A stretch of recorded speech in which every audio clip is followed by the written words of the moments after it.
Hello friends, இன்றைக்கி நம்ம இந்த வீடியோவில் எதை பற்றி பார்க்க போகிறோம்னா, லேட்டஸ்ட்டாக வந்திருக்கக்கூடிய தமிழ்நாடு அரசு வேலைவாய்ப்பு அறிவிப்பை பற்றி தான் நம்ம இந்த வீடியோவில் பார்க்க போகிறோம். அனைவரும் ஆவலுடன் எதிர்பார்த்து கொண்டிருந்த ஒரு சூப்பரான வேலைவாய்ப்பு அறிவிப்பு வெளியிட்டிருக்காங்க. அதுக்கான ஃபுல் டீட்டெயில்ஸ் தான் நம்ம இந்த வீடியோவில் பார்க்க போகிறோம்.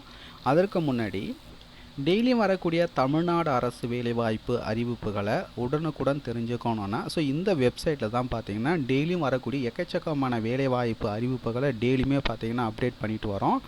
இந்த இணையதளத்தினுடைய லிங்க்கு டிஸ்கிரிப்ஷனில் வந்து கொடுக்குறேன், போயிட்டு விசிட் பண்ணி பாருங்கள், உங்களுக்கு ரொம்பவே யூஸ்ஃபுல்லாக இருக்கும். பார்த்தீங்கன்னா தமிழ்நாடு அரசு போக்குவரத்து கழகங்களில் பார்த்தீங்கன்னா வேலைவாய்ப்பு அறிவிப்பு வெளியிட்டிருக்காங்க. தமிழ்நாடு அரசு 8 போக்குவரத்து கழகங்களில் 25 மண்டலங்களில் கீழ்கண்ட பணியிடங்களுக்கு அடிப்படை தகுதிகளை பூர்த்தி செய்யும் நபர்களிடமிருந்து விண்ணப்பங்கள் பார்த்தீங்கன்னா www.arasubus.tn.gov.in என்ற இணையதளம் மூலம் வரவேற்கப்படுகின்றன அப்படின்னு சொல்லியிருக்காங்க. 8 போக்குவரத்து கழகங்கள் வந்து கொடுத்துருக்காங்க.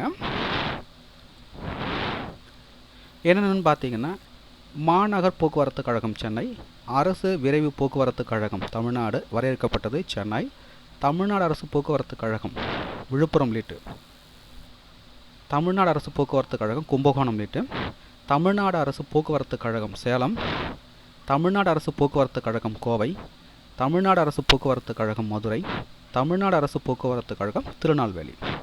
பதவியின் பெயர் பார்த்தீங்கன்னா ஓட்டுநர் உடன் நடத்துனர். எத்தனை வேகன்சி வந்து கொடுத்துருக்காங்கன்னு பார்த்தீங்கன்னா மொத்த கட்டிடங்கள் எண்ணிக்கை பார்த்தீங்கன்னா 3274 கட்டிடங்கள் வந்து அறிவிச்சிருக்கிறாங்க.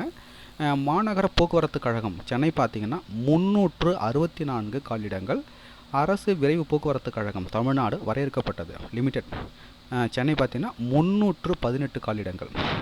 மூன்றாவதாக பார்த்தீங்கன்னா தமிழ்நாடு அரசு போக்குவரத்து கழகம் விழுப்புரம் பார்த்தீங்கன்னா விழுப்புரத்தில் பார்த்தீங்கன்னா 88, வேலூர் 50, காஞ்சிபுரம் 106, கடலூர் 41, திருவண்ணாமலை 37.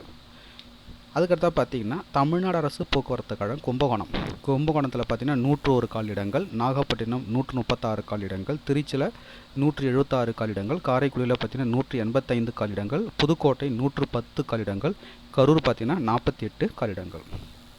அதுக்கிட்ட பார்த்தீங்கன்னா தமிழ்நாடு அரசு போக்குவரத்து கழகம் சேலம் பார்த்தீங்கன்னா 382 காலிடங்கள், தருமபுரி பார்த்தீங்கன்னா 104 காலிடங்கள். அதுக்கிட்ட பார்த்தீங்கன்னா தமிழ்நாடு அரசு போக்குவரத்து கழகம் கோவையில் 100, ஈரோடு 119, ஊட்டியில் பார்த்தீங்கன்னா 67, திருப்பூரில் பார்த்தீங்கன்னா 58. தமிழ்நாடு அரசு போக்குவரத்து கழகம் மதுரை பார்த்தீங்கன்னா மதுரையில் 190, திண்டுக்கல்லில் பார்த்தீங்கன்னா 60, விருதுநகர் பார்த்தீங்கன்னா 72. அதுக்கடுத்து பார்த்தீங்கன்னா தமிழ்நாடு அரசு போக்குவரத்து கழகம் திருநெல்வேலி திருநெல்வேலியில் 139, நாகர்கோவிலில் பார்த்தீங்கன்னா 129, தூத்துக்குடியில் பார்த்தீங்கன்னா 94. அதுக்கடுத்து பார்த்தீங்கன்னா குறைந்தபட்ச வயதுன்னு பார்த்தீங்கன்னா 1/7/2025 அன்று உள்ளவாறு பார்த்தீங்கன்னா 24 வயது வந்து பூர்த்தியாக இருக்க வேண்டும். அதிகபட்ச வயதுன்னு பார்த்தீங்கன்னா ஓசிக்கு 40 வயது பூர்த்தி ஆகாமலும், பிசி, எம்பிசி, டிஎன்சி, எஸ்சி, எஸ்டிக்கு பார்த்தீங்கன்னா 45 வயது பூர்த்தி ஆகாமலும் இருக்கணும் அப்படின்னு சொல்லியிருக்காங்க.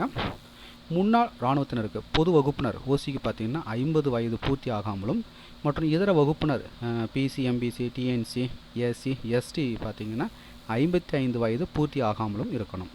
இதற்கான கல்வி தகுதின்னு பார்த்தீங்கன்னா 10ஆம் வகுப்பு தேர்ச்சி மற்றும் தமிழில் பேசவும் படிக்கவும் எழுதவும் தெரிஞ்சிருப்பது அவசியம்.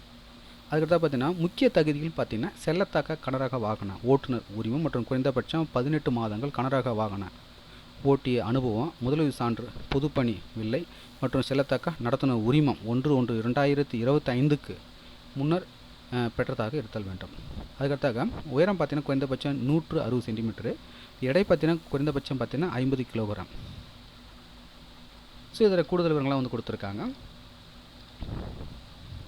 இந்த பதவிக்கு பார்த்தீங்கன்னா எண்ணிலிருந்து விண்ணப்பிக்கலாம் அப்படின்னு பார்த்தீங்கன்னா இணையதளம் மூலமாக பார்த்தீங்கன்னா 21/3/2025 முதல் பார்த்தீங்கன்னா மதியம் 1 மணி முதல் பார்த்தீங்கன்னா நீங்கள் விண்ணப்பிக்கலாம். அதாவது நாளை பார்த்தீங்கன்னா மதியம் 1 மணி முதல் பார்த்தீங்கன்னா நீங்கள் வந்து ஆன்லைனில் அப்ளை பண்ணலாம். விண்ணப்பிப்பதற்கான கடைசி தேதி என்னைக்குன்னு பார்த்தீங்கன்னா 21/4/2025 மதியம் 1 மணி வரை வந்து நீங்கள் விண்ணப்பிக்கலாம். தகுதியும் விருப்பமும் உள்ளவர்கள் அப்ளை பண்ணிக்கங்க. மேலும் உங்களுக்கு கூடுதல் விவரங்கள் வேணா நோட்டிஃபிகேஷனுடைய பிடிஎஃப் லிங்க் நீங்கள் பார்த்து கொண்டிருக்க இந்த வீடியோக்கு கீழே உள்ள டிஸ்கிரிப்ஷன் லிங்க் வந்து கொடுக்குறேன், டவுன்லோட் செய்து ரீட் பண்ணி பார்த்துங்க. மீண்டும் நம்ம அடுத்த ஒரு வேலை வாய்ப்புகள் சந்திப்போம். அனைவருக்கும் நன்றி.